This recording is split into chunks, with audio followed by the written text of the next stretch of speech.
Hello everyone, I am Yogesh Gautam और मैं आपका स्वागत करता हूं हमारे YouTube channel the education donor में। दोस्तों, हमने हमारे लास्ट लेक्चर में आवर्त सारणी के इंट्रोडक्शन के बारे में पढ़ा था, जिसमें अपने पढ़ा था कि आवर्त सारणी क्या होती है। उसके साथ ही हमने उसके प्रथम और द्वितीय प्रयास के बारे में भी बात कर ली थी। प्रथम प्रयास में हमने डोबे-रायनर के त्रिक सिद्धांत को पढ़ा था और द्वितीय प्रयास में हमने न्यूलैंड के अष्टक नियम को पढ़ा था। अष्टक नियम में मैंने आपको बताया था कि ये कैल्शियम तक ही लागू होता है, ठीक है। उसके बाद इसमें कुछ कमियाँ थी। क्या कमी थी कि नोबल गैसों को भी रिप्रेजेंट नहीं कर पाए थे और आपके नए तत्वों को भी ये रिप्रेजेंट नहीं कर पाए थे। तो यानी कि प्रथम और द्वितीय नियम आपका हो गया था फेल। तो हम आज का जो लेक्चर कंटिन्यू करेंगे वो करेंगे आपके थर्ड प्रयास से। और थर्ड प्रयास आपका किसने करा था? आपका मेंडलीव, जिनका पूरा नाम क्या है? आपका दिमित्री मेंडलीव। बच्चों, ये बहुत ही इंपॉर्टेंट पर्सन है आपके लिए।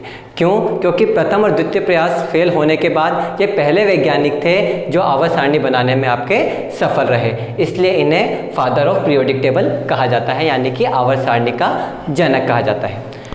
आई बात समझ में? अब जब आवर्त सारणी का इन्हें जनक कहा जाता है तो अपन थोड़ी बात इधर कर लेते हैं कि फादर ऑफ पीरियोडिक टेबल आपसे पूछा जाए, आवर्त सारणी का जनक आपसे पूछा जाए तो मेंडलीव है। लेकिन बात आ जाती है आपके मॉडर्न पीरियोडिक टेबल की कि भाई आधुनिक आवर्त सारणी के जनक किसे कहा जाता है। तो देखो, आधुनिक जो है यानी कि आपके आधुनिक जैसे माता पिता होते हैं वो क्या होते हैं? आपके मौज मस्ती वाले होते हैं, ठीक है। तो यहाँ पे भी कुछ ऐसे ही है कि यानी कि ये जो आधुनिक जो बनाएंगे पीरियोडिक टेबल वो भी मौज मस्ती वाले होंगे। वो कौन है? आपके मौजले।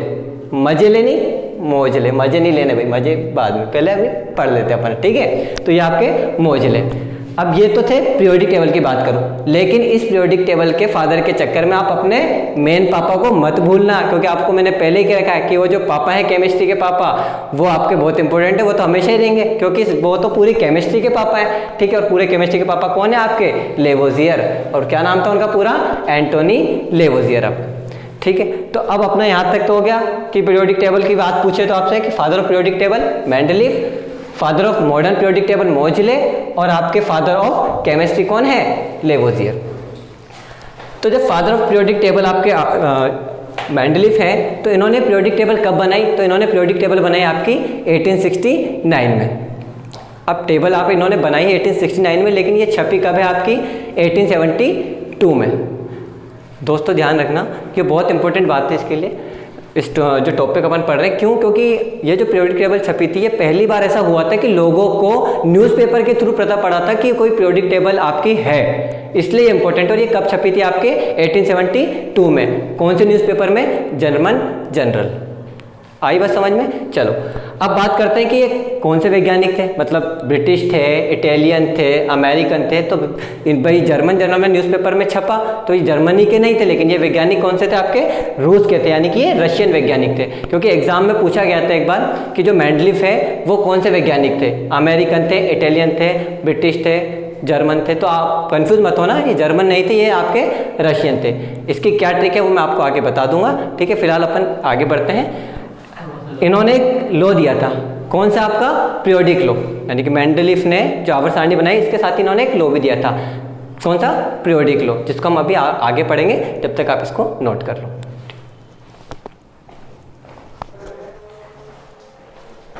हाँ, तो दोस्तों अब हम मेंडलीव के आवर्त नियम को पढ़ेंगे कि आवर्त नियम क्या है। देखो, इस सिद्धांत के अनुसार तत्वों के परमाणु भार के आधार पर तत्वों के भौतिक और रासायनिक गुण एक निरंतर आवर्त में दोहराते हैं। कैसे? जैसे कि न्यूलैंड ने तो कहा था कि भाई पहला तत्व 8वें तत्व के समान है गुणधर्म में, लेकिन इन्होंने 8वां 9वां 10वां ऐसा फिक्स नहीं करा। इन्होंने कहा कि जैसे कोई तत्व मिला और उसका गुण जिस भी तत्व के समान है उसी के नीचे अपन इसको रख देंगे। साथ के साथ इन्होंने क्या कहा? इन्होंने एक चीज़ और बताई कि जो आपका जो पीरियोडिक टेबल होती है उसमें आप टॉप टू बॉटम जाओ, चाहे लेफ्ट टू राइट जाओ। कैसे? जैसे अपनी एक पीरियोडिक टेबल जैसे होती है, ये आपकी पीरियोडिक टेबल जैसे मान लो, तो आप चाहे यहाँ पे टॉप टू बॉटम, ठीक है, टॉप टू बॉटम, और ये आपका लेफ्ट से राइट। तो चाहे आप टॉप टू बॉटम जाओ, चाहे लेफ्ट टू राइट जाओ, टॉप टू बॉटम जाओ, चाहे लेफ्ट टू राइट जाओ, आपका जो एटॉमिक मास है यानी कि जो परमाणु भार है वो हमेशा बढ़ेगा। ये बढ़ेगा, क्या बढ़ेगा? आपका एटॉमिक मास। आई के बात समझ में? ठीक है, दोबारा रिपीट कर रहा हूँ। टॉप टू बॉटम जाओ, चाहे लेफ्ट टू राइट जाओ, आपका परमाणु भार क्या है? आपका बढ़ेगा। ये किसने कहा? आपका मेंडलीव जी ने कहा। तो ये लेकिन अब मेंडलीव ने कहा तो इनके मेंडलीव के समय कुल ज्ञात तत्व कितने थे आपके 63। देखो मैं बात कर रहा हूँ आपके मेंडलीव के आवर्त सारणी की, ठीक है, तो कंफ्यूज मत होना। मोजले की अपन आवर्त सारणी आगे पढ़ेंगे, लेकिन क्योंकि एग्जाम में ये क्वेश्चन पूछे गए थे इसलिए यहाँ पे ये चीज़ मैंने आपको मेंशन की गई है कि मेंडलीव के आवर्त सारणी के समय कुल ज्ञात तत्व कितने थे, वो थे आपके 63। साथ के साथ ये पूछा गया था कि प्रथम तत्व कौन था, हाइड्रोजन। अंतिम तत्व क्या था आपका, यूरेनियम 63। किसके अनुसार, मेंडलीव के अनुसार, ठीक है। जैसे आधुनिक आवर्त सारणी बनी तब तो क्या इनका स्थान आपका खिसकता गया, क्योंकि उस टाइम पे आपके नोबल गैसेज भी आई है, तो उस टाइप खिसकता गया इनका स्थान, ठीक है। तो इसलिए कंफ्यूज मत होना। मेंडलीव की आवर्त सारणी की बात करें, प्रथम तत्व पूछे हाइड्रोजन बोल देना, अंतिम तत्व पूछे यूरेनियम बोल देना, ठीक है। कौन सा था आपका 63 था अंतिम तत्व। लेकिन अभी कुछ लास्ट जो एग्जाम था उसमें पूछा गया था कि आपका सेकंड लास्ट मेंडलीव की आवर्त सारणी के समय सेकंड लास्ट तत्व कौन सा था, तो वो था आपका थोरियम। आई बस समझ में। और थोरियम कितना था आपका 62, क्योंकि आपको पता है कि अंतिम तत्व क्या था आपका 63 और वो कौन सा था आपका यूरेनियम। इसके बाद अपन मोजले की भी पढ़ेंगे, लेकिन इससे पहले इनकी जो पीरियोडिक टेबल है उसके बारे में अपन बात करेंगे कि इन्होंने कैसे मतलब वो पीरियोडिक टेबल बनाई थी, वो अपन बात करेंगे। तो आप इसको नोट कर लो।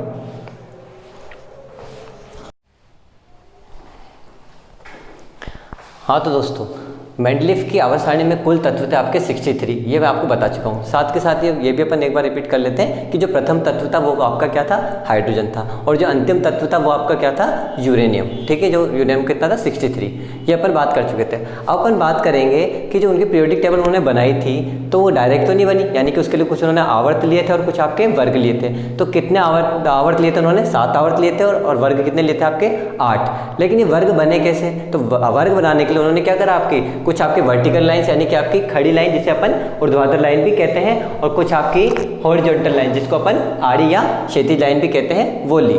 तो अपन इसको एक एक करके पढ़ेंगे पहले कि जैसे वर्टिकल लाइन इन्होंने कितनी ली, यानी कि आपके 8 वर्ग बनाने के लिए उन्होंने क्या करा, 9 वर्टिकल लाइंस ली, ठीक है। यानी कि आड़ी लाइनों को, यानी कि जो आपकी खड़ी लाइन है, ऊर्ध्वाधर लाइन है, इन्हीं को क्या कहते हैं, अपन वर्ग कहते हैं। एग्जाम में यदि आपसे क्वेश्चन पूछे कि मेंडलीव की आवर्त सारणी में जो आपकी ऊर्ध्वाधर रेखा है या वर्टिकल लाइन है उन्हें क्या कहा जाता है, तो आप क्या बोलोगे, उन्हें कहा जाता है आपका वर्ग, है ना। और यदि आपसे पूछा जाए कि मेंडलीव की आवर्त सारणी में आड़ी रेखा या क्षैतिज लाइन को क्या कहा जाता है, तो आप आंसर क्या दोगे, आपका आवर्त। ये तो होगी लाइनों के बारे में। लेकिन कितनी लाइनें ली, इसमें थोड़ा सा बच्चे कंफ्यूज हो जाते हैं कि ग्रुप तो थे आपके 8, यानी कि आपसे वर्ग पूछे या समूह पूछे तो वो कितना था आपके 8 थे। लेकिन इन 8 वर्ग को बनाने के लिए आपकी वर्टिकल लाइंस कितनी हुई, 9।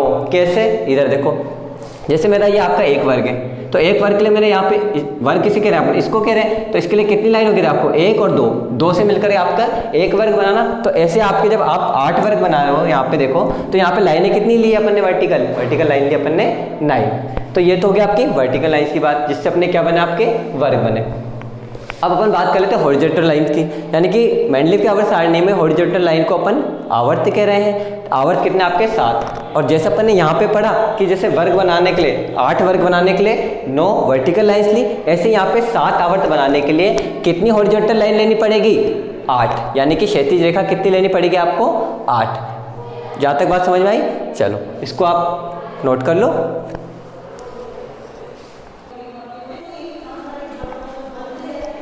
हाँ तो दोस्तों, अभी हमने हॉरिजॉन्टल और वर्टिकल लाइन के बारे में पढ़ा कि वर्टिकल लाइन को क्या बोलते हैं अपन, आपके वर्ग कहते हैं, और हॉरिजॉन्टल लाइन को क्या कहते हैं अपन, आवर्त कहते हैं। सर आवर्त बता दिए, वर्ग बता दिए, टेबल कहाँ है, बिल्कुल बता रहा हूँ, क्योंकि पता है फर्स्ट और सेकंड प्रयास में तो क्या हो गया, फेल हो गए थे मोह माया की वजह से। अब इन्होंने ही करा है उसको सफल, तो पढ़ रहे हैं अपन बिल्कुल। अब आपके सामने है आपकी मेंडलीव की आवर्त सारणी, ठीक है। अब देखो जो मेंडलीव की आवर्त सारणी है, ये पूरी आपकी यहाँ से, ये जो मैंने बना रखी है, इसको मत कर लेना, उसको इंक्लूड है ना। तो यहाँ से देखने इसमें कि मेंडलीव के आवर्त सारणी में आवर्त कितने आपके 7। अब 7 आवर्त कौन कौन से मैं बताता हूँ, पहला, दूसरा, तीसरा, चौथा, 5वां, 6ठा, 7वां।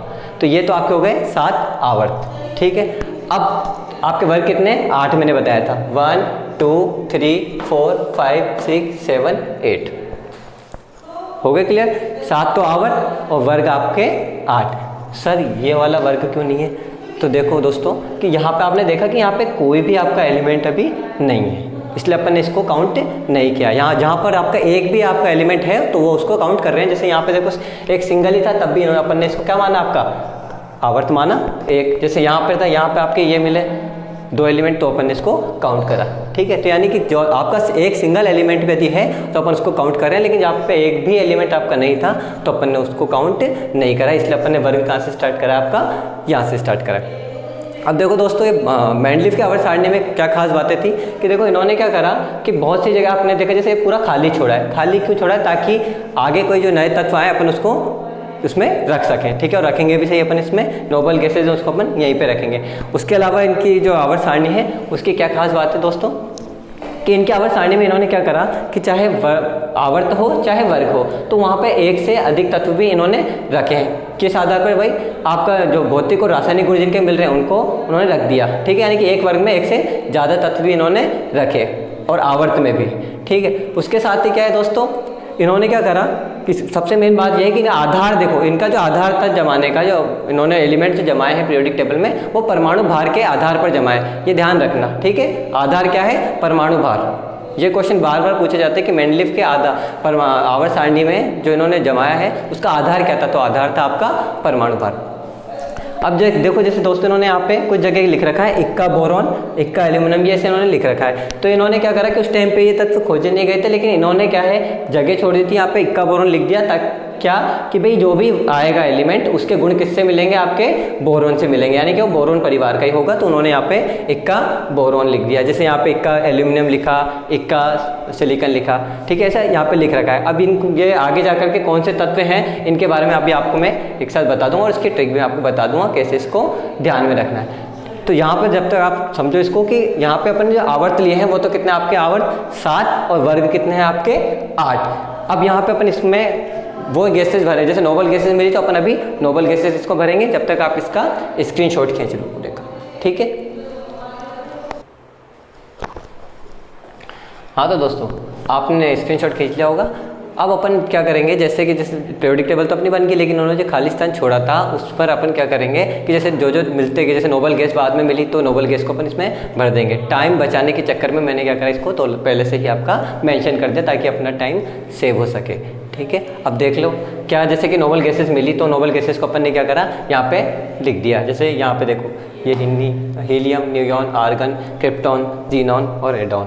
ठीक है, ये लिख दिया। उसके बाद जैसे जैसे नए तत्व आपको मिलते गए वैसे वैसे अपन ने क्या करा उसको यहाँ पे मेंशन करते गए। जैसे कि ये आपके यहाँ फ्रेंशियम मिला, रेडियम मिला, ये यहाँ पे अपन ने इसको जो जो रेड पेन से मैंने मेंशन कर रखे, ध्यान रखना कंफ्यूज मत होना। ओनली रेड पेन से मैंने देखो ये वाले इधर से यहाँ पे आपके ये है ना, ये वाले आपके सारे जो रेड पेन से मैंने लिख रखे हैं वो आपके नए तत्व आपके बाद में लिखे, जो बाद में अपन ने इसमें इस जो पुरानी पीरियोडिक टेबल थी मेंडलीफ की उसमें ऐड होते गए। जैसे जैसे नोबल गैस मिली उसको ऐड कर दिया और नए तत्व मिलते गए उसको अपन ने ऐड कर दिया। ऐड तो करा, लेकिन क्या आपको आधार तो वही है, परमाणु भार तो अपन देख लो आप इसमें जो इन्होंने जमा, यहाँ पे देखो हीलियम का 4 है, यहाँ पे कितना नियोन का 20.2, तो क्या है आधार तो परमाणु भार है, उसके आधार पर इनको ये जमाते गए। और क्या कहा था इन्होंने कि टॉप टू बॉटम जाओ चाहे आप लेफ्ट टू राइट जाओ, आपका क्या आएगा, आपका परमाणु भार आपका हमेशा बढ़ेगा। तो देख लो यहाँ पे बढ़ता हुआ नजर आ रहा है आपको, यहाँ पे 4 है, यहाँ पे 20 है, यहाँ पे 40 है। ऐसे ही आप लेफ्ट टू राइट में आ जाओ, आपका 4, 6, 9, ये इस तरीके से आप यहाँ पूरा एंड तक देख लो, 19 तक आपका परमाणु भार क्या है आपका बढ़ रहा है। आपको ये चीज़ आपको इस आवर्त सारणी में दिख रही है। अब इसमें जो कुछ चीज़ है याद रखने की, क्योंकि अपन जो मेन जो पीरियोडिक टेबल याद करेंगे वो मोजले की याद करेंगे। ठीक है सर, मोजले की करेंगे तो फिर ये क्यों, भाई इसमें से भी देखो क्वेश्चन आते हैं और कुछ चीज़ें होती है कि आप यदि एक बार ये देख लोगे तो मैं कुछ बेसिक क्वेश्चन जब उसमें से आएंगे तो उसमें अपन को हेल्प मिलेगी।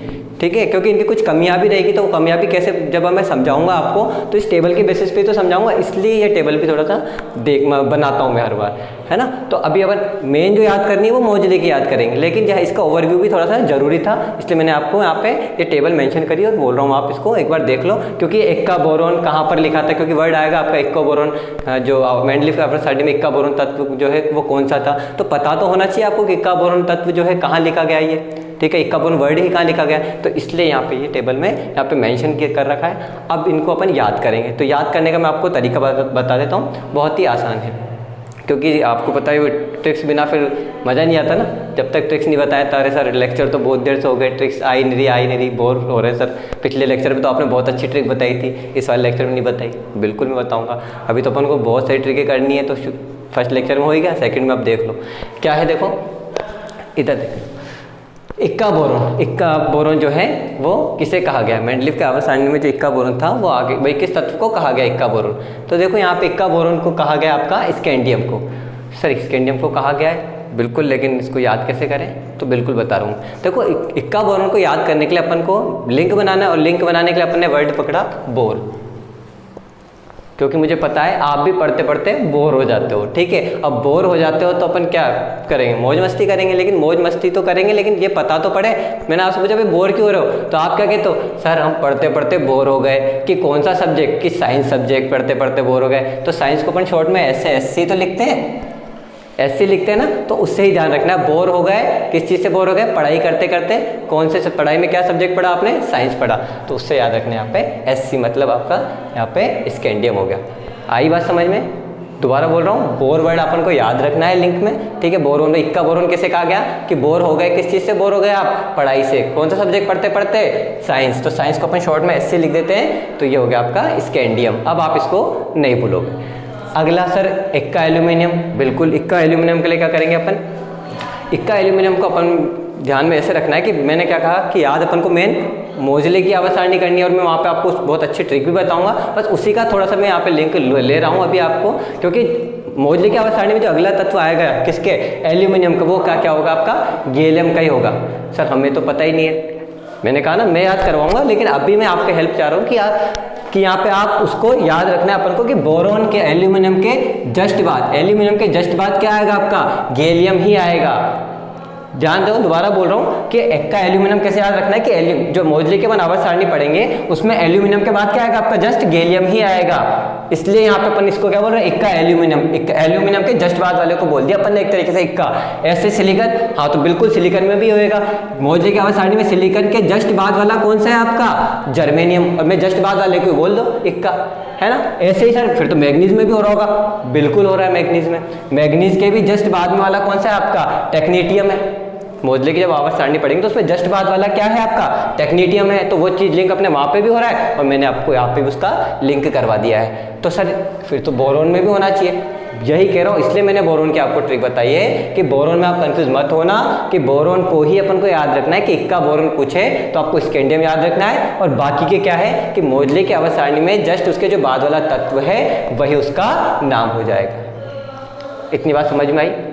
अब आप इस वाले का स्क्रीनशॉट खींचो, ये है आपकी पूरी आवर्त सारणी। ठीक है, इसको स्क्रीनशॉट खींचो।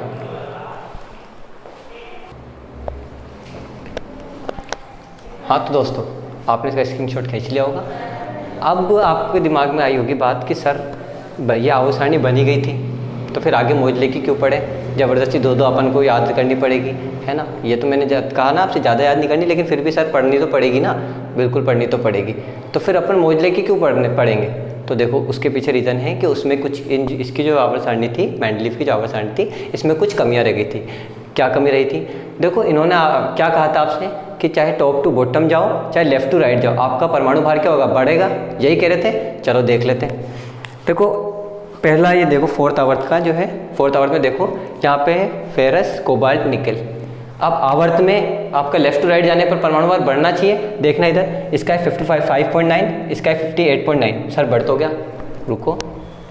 58.9 के बाद क्या है? बढ़ना चाहिए था, आना चाहिए था 58.9 से ज़्यादा, लेकिन आ कितना रहा है? 58.7। हाँ सर अब गड़बड़ लगी, मतलब कुछ तो हेरा फेरी की है इन्होंने। हुआ है ना, गड़बड़ हुआ है ना। चलो कोई बात नहीं, एक बार हो गया, चलो दूसरा भी देख लेते हैं। अब छठे आवर्त में आ जाओ आप। छठे आवर्त में क्या है? देखो आपका यहाँ पे ओस्मियम, इरेडियम और प्लेटिनम। ओस्मियम का कितना है? 194। यहाँ पर कितना है? 192। यानी कि 194 से तो क्या होना चाहता? परमाणु भार बढ़ना चाहिए था। यानी कि आपका परमाणु भार तो बढ़ना चाहिए था इस हिसाब से, यानी कि जो भी तत्व आना चाहिए था उसका तो बढ़ना चाहिए था। लेकिन यहाँ पे तो उन्होंने क्या रखा है? इरेडियम को रख रखा है, और जिसका परमाणु भार कितना है आपका? 192। उसके बाद आ गया वापस आपका 195, तो ये बढ़ गया। यानी कि इधर तो घटा, इधर वापस बढ़ गया। तो यहाँ पे भी आप इनका नियम जो है, रूल क्या हो गया आपका? फेल हो गया। ठीक है, यानी कि कुछ कमियां इनमें रही है। अपन ये नहीं कह सकते पूरी पीरियोडिक टेबल गलत है, लेकिन कुछ कमियां रही है। अब कमियां क्यों रही है वो भी अपन बात करेंगे। उससे पहले मैं एक चीज़ और बता देता हूँ कि ये इनकी आवर्त सारणी में समस्थानिकों को भी जगह नहीं दे पाए थे। उसके पीछे का रीज़न ये है, इन दोनों जो अपन ने पढ़ा कि ये कमी रही एक तो, कि परमाणु भार जो है यहाँ पे अपना बढ़ रहा है ना, और यहाँ पे क्या हो गया आपका घट गया। तो ये कमी किस वजह से रही, क्योंकि इनका जो आधार था वो क्या था आपका परमाणु भार, और समस्थानिकों को जगह नहीं दे पाए उसका भी रीज़न यही है क्योंकि इनका आधार क्या था आपका परमाणु भार। सर ये समस्थानिक क्या होता है, तो इसके बारे में अपन बात करेंगे, लेकिन इससे पहले बताना चाहूँगा कि परमाणु भार इनका आधार था। अब जब इनके आधार में कुछ कमी आई इसलिए अपन आगे जाकर मोजले को पढ़ेंगे। तुम कह रहे थे ना भाई क्यों पढ़ेंगे, इसलिए पढ़ेंगे क्योंकि इनके आधार में क्या था परमाणु भार था, ठीक है। तो कुछ कमी आई तो अब जो मोजले अपन पढ़ेंगे उनका परमाणु क्रमांक आधार जो होगा आपका, उनका जो आधार होगा आवर्त सारणी का वो होगा आपका परमाणु क्रमांक। ठीक है सर, समझ में आ गई बात, आ गई। चलो, तो आपकी बात थी कि समस्थानिक क्या होते हैं, तो अब अपन देख लेते हैं समस्थानिक क्या होगा, नोट कर लो सर। हाँ तो दोस्तों अब हम समस्थानिक के बारे में बात कर लेते हैं। दोस्तों समस्थानिक एक ही तत्व के होते हैं जिनके परमाणु क्रमांक समान और परमाणु भार क्या होते हैं आपके अलग अलग होते हैं। देखो परमाणु क्रमांक को अपन Z से रिप्रेजेंट करते हैं और आपको परमाणु भार को A से रिप्रेजेंट करते हैं। जैसे अपन लिखते हैं ना, किसी भी तत्व को अपन लिखते हैं तो उसको एक कोई भी तत्व मान लो है ना एक, तो यहाँ पे लिखने का तरीका अपना ये होता है ZA। Z क्या होता है आपका परमाणु क्रमांक को बताता है, परमाणु क्रमांक को बताता है, और A क्या बताता है आपका परमाणु भार को। आई बात समझ में। देखो परमाणु क्रमांक जो होता है उसको अपन इंग्लिश में बोलते हैं आपके एटॉमिक नंबर, और जो परमाणु भार होता है उसको अपन बोलते हैं एटॉमिक मास। अब ये परमाणु क्रमांक क्या होता है बच्चों, परमाणु क्रमांक क्या होता है आपका प्रोटॉन की संख्या को ही अपन क्या कहते हैं परमाणु क्रमांक कहते हैं। यानी कि आपके कोई तत्व है जितने प्रोटॉन की संख्या होगी वही उसका परमाणु क्रमांक कहलाएगा। और परमाणु भार सर, तो परमाणु भार जो होता है वो आपका प्रोटॉन और न्यूट्रॉन की संख्याओं का आपका योग होता है, जिसका एक फॉर्मूला भी होता है A = P + N। A क्या बताता है आपके परमाणु भार को, P बताता है प्रोटॉन की संख्या को, और N क्या बताता है आपके न्यूट्रॉन की संख्या को। इसलिए मैंने यहाँ पे लिखा है कि परमाणु भार क्या है आपका प्रोटॉन और न्यूट्रॉन की संख्याओं का आपका योग होता है। बात समझ में आई यहाँ पे। चलो अब अपन बात कर लेते हैं कि भाई समस्थानिक की जब बात चली कि सर समस्थानिक जैसे क्या होता है, तो अपन ने डेफिनेशन की तो बता दी भाई एक ही तत्व के होते हैं, लेकिन जैसे किसके होते हैं, तो जैसे अपन हाइड्रोजन के समस्थानिक की बात कर लेते हैं। हाइड्रोजन के बच्चों समस्थानिक क्या होते हैं आपके तीन समस्थानिक होते हैं। कौन कौन से आपका प्रोटियम, ड्यूटेरियम और ट्रिटियम, जिसको अपन रिप्रेजेंट कैसे करते हैं 1H1, 1H2 और आपका 1H3 से अपन इसको रिप्रेजेंट करते हैं। अब ये समस्थानिक कैसे कहलाए, जैसे मैंने आपको बताया कि यहाँ पे परमाणु क्रमांक समान है, देख लेते समान है क्या। मैंने क्या कहा था यहाँ पे आपको क्या परमाणु क्रमांक को बताएगा, देखो परमाणु क्रमांक एक ही है, यहाँ पे भी एक है, यहाँ पे भी एक है, तो मैंने यहाँ पे लिख दिया एटॉमिक नंबर, यानी कि परमाणु क्रमांक क्या है आपका 1 1 1। आई बात समझ में आता है, वेरी गुड। अब देखो यहाँ पे मैंने क्या कहा परमाणु भार आपका अलग अलग हो जाएगा। अब परमाणु भार देख लेते हैं अलग अलग है क्या। देखो यहाँ पे 1 2 3, देख लो यहाँ पे मैंने क्या लिख रखा परमाणु भार 1 2 3। सर परमाणु क्रमांक तो समान है, आगे बात समझ में, परमाणु भार अलग अलग है ये भी आपने बता दिया, तो ये डिफरेंस किस वजह से आ रहा है, ये अंतर किस वजह से आ रहा है, तो मैंने यहाँ पे फॉर्मूला लिखा है, देखो यहाँ पे A = P + N। अब यानी कि इसके परमाणु भार में क्या है आपके, इसके परमाणु भार में आपका अंतर आ रहा है, इसके परमाणु भार में अंतर आ रहा है, तो अंतर किसकी वजह से आ रहा होगा आपके, अंतर आ रहा है आपके न्यूट्रॉन की संख्या की वजह से। अब देखो कैसे कि यदि मुझे न्यूट्रॉन की संख्या निकालनी है, देखो फॉर्मूला ये है न्यूट्रॉन की संख्या निकालनी है, इसी फॉर्मूले से देखो, तो मैं क्या ऐसे नहीं लिख सकता क्या, इसको इधर ले जाता हूँ A - P। अब A - P लेके जा रहा हूँ तो अब देखना क्या हो गया कि मेरे पास परमाणु क्रमांक कितना है आपका, जैसे परमाणु क्रमांक ले लो, जैसे इसका ले लिया मैंने, तो इसका परमाणु क्रमांक क्या होता है प्रोटॉन की संख्या ही होती है, तो ये तो हो जाएगा आपका 1। अब एटॉमिक मास यानी परमाणु भार, क्योंकि मैंने आपको बताया ये क्या बताता है परमाणु भार को, परमाणु भार इसका कितना है आपका 1, तो 1, तो n कितना निकला इसके लिए आपका 0।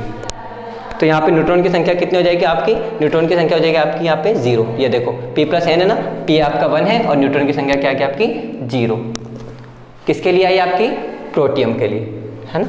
अब दूसरी बात कर लेता हूँ इसके ड्यूटेरियम के लिए। चलो ड्यूटेरियम के लिए भी निकाल लेते हैं सर, इसका तो आपने बता दिया, इसका भी निकाल लेते हैं। चलो ए भाई फॉर्मूला यही लगेगा A - P। अब देख लो इसके लिए एटॉमिक मास कितना है आपका 2, तो ये 2 लिख दिया, और P क्या है प्रोटॉन की संख्या, प्रोटॉन की संख्या क्या रहेगी आपकी 1 ही रहेगी, ये 1 लिख दिया, तो यानी कि न्यूट्रॉन कितना आ गया 2 - 1 1। ये देखो ये आपका 1 आ गया ड्यूटेरियम के लिए। सर ट्रिटियम के लिए, अब ट्रिटियम के लिए आप खुद देखो कैसे, A - P, चलो मैं ही बता देता हूँ, मुझे पता है, नहीं तो कहोगे सर अब 2 बता दिए तो एक और बता दो, चलो वो ही बता देता हूँ, है ना। तो A - P, A देख लो भाई परमाणु भार देखो कितना है इसका 3 और वही प्रोटॉन की संख्या कितनी है आपकी 1, क्योंकि परमाणु क्रमांक क्या बताता है आपका प्रोटॉन की संख्या को। तो n इक्वल टू कितना आ गया आपका 2, यानी कि न्यूट्रॉन की संख्या कितनी आ गई आपकी 2। तो ये देखो न्यूट्रॉन की संख्या कितनी आ रही है आपकी 2। आई बात समझ में। तो ये फर्क क्यों आया, न्यूट्रॉन की संख्या की वजह से आया है ना। इसलिए अब क्या होता है अपन, इसलिए कहते हैं अपन कि जो समस्थानिक होता है उसमें परमाणु क्रमांक तो क्या होते हैं समान होते हैं और परमाणु भार अलग अलग होते हैं। दोस्तों इस पर बहुत बार क्वेश्चन आ चुका है कि प्रोटॉन की संख्या, मतलब जैसे आपको कोई परमाणु क्रमांक दे देगा उसमें वो आपसे न्यूट्रॉन की संख्या भी निकलवा सकता है ना। तो आप इस फॉर्मूले को हम ध्यान रखना, और इसी के बेसिस पे क्वेश्चन भी यहाँ पे दिया गया है, क्योंकि ये आया हुआ क्वेश्चन है कॉम्पिटिशन एग्जाम में, कि ऐसा कौन सा तत्व है जिसके परमाणु क्रमांक और परमाणु भार क्या होता है आपके समान होते हैं। तो सर ऐसा तत्व जिसके परमाणु क्रमांक परमाणु भार आपके समान होते हैं वो तो हाइड्रोजन है, क्योंकि उसका 1H1 अपन लिखते हैं। 1H1 तो लिखते हैं, लेकिन मैंने आपसे क्या कहा है, बाद में समस्थानिक की मतलब तत्व की बात कर रहा हूँ, तो समस्थानिक भी तो तत्व ही है। तो यहाँ पे आंसर हाइड्रोजन मत करके आना, गलत हो जाएगा, क्योंकि वो ऑप्शन में आपको हाइड्रोजन देगा।